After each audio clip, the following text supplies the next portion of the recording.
Alors bonjour, je vais vous présenter l'activité remplacement du groupe de sécurité. Donc vous êtes en stage dans une entreprise et vous devez remplacer le groupe de sécurité chez un client car il fuit en dehors des heures de chauffe. Donc un groupe de sécurité que voici. Si le chauffe-eau est en train de chauffer et que il fait un goutte à goutte, c'est que finalement il fait son travail, donc il évacue bien le surplus de pression au-delà de cette barre, il évacue bien la pression. Par contre, si il fume mais finalement que la pression ici n'est pas à cette barre et que c'est pas en train de chauffer, c'est que il est défectueux, donc il faudra le remplacer. Donc connaître la procédure pour mettre en service une installation sanitaire. Voilà, vous avez besoin de connaître ça. Et vous aurez en ressource la vidéo du remplacement du groupe de sécurité. Voilà. Donc il y a plein de vidéos sur informatique, sur internet que vous pourrez trouver.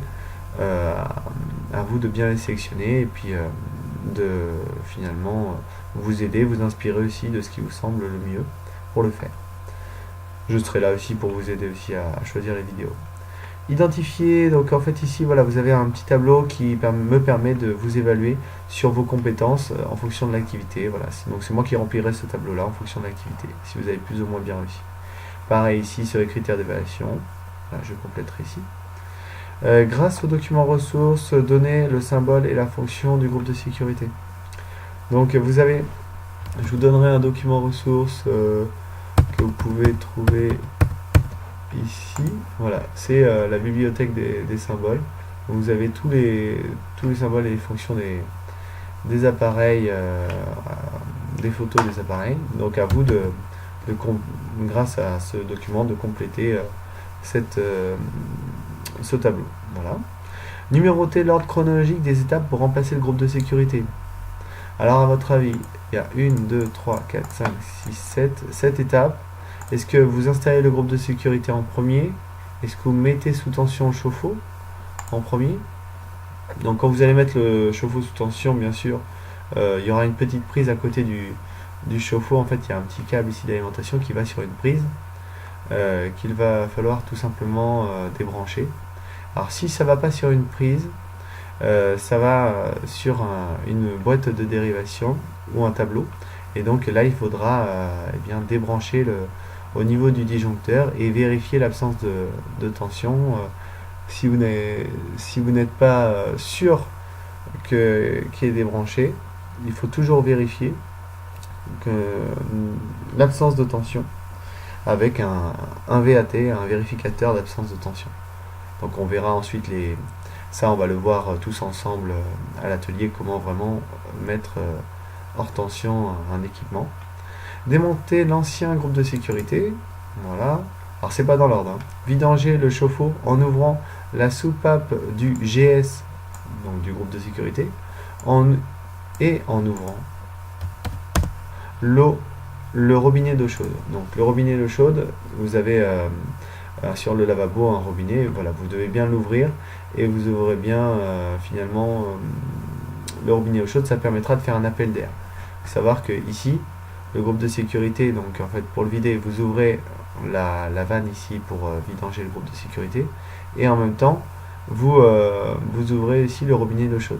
Ici vous pouvez même dévisser un petit peu l'écrou et donc faire un appel d'air au niveau de l'eau chaude pour que vraiment l'eau froide puisse s'écouler plus rapidement.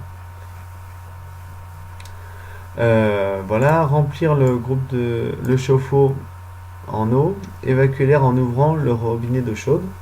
Donc quand vous remettez en service le groupe de sécurité, le chauffe-eau pardon, eh bien il faut bien remplir le chauffe-eau en eau, puisque après vous allez remettre l'alimentation électrique. Donc surtout, ne vidangez pas le chauffe-eau s'il est alimenté électriquement. Vous risquez de détériorer la résistance. Donc c'est indiqué là. Mettre le chauffe-eau hors tension pour éviter de détériorer la résistance lorsqu'il sera vide. Donc ça, même dès le début, même vous pourrez marquer que c'est la première étape finalement. Je vous la mets parce que ça me paraît vraiment important de vous l'indiquer.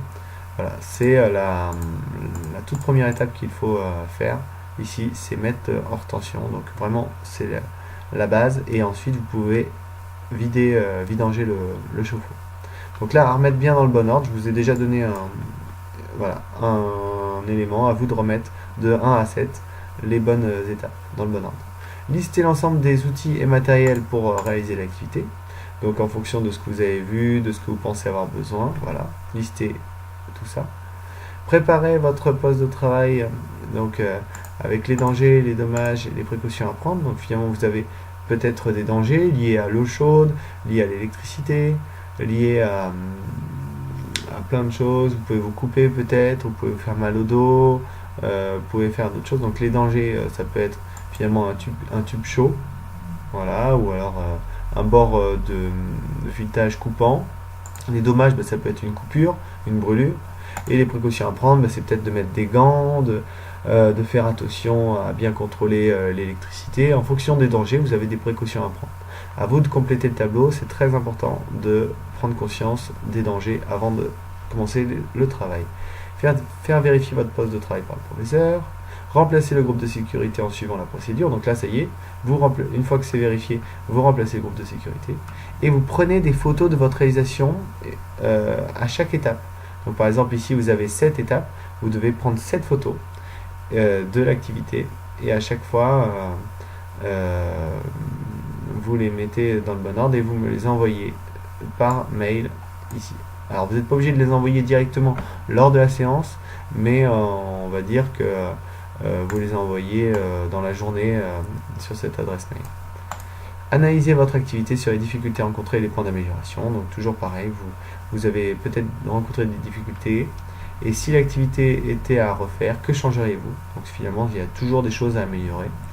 Et donc, voilà, vous aurez fini votre activité. Voilà. Je vous souhaite bon courage. Voilà, au revoir.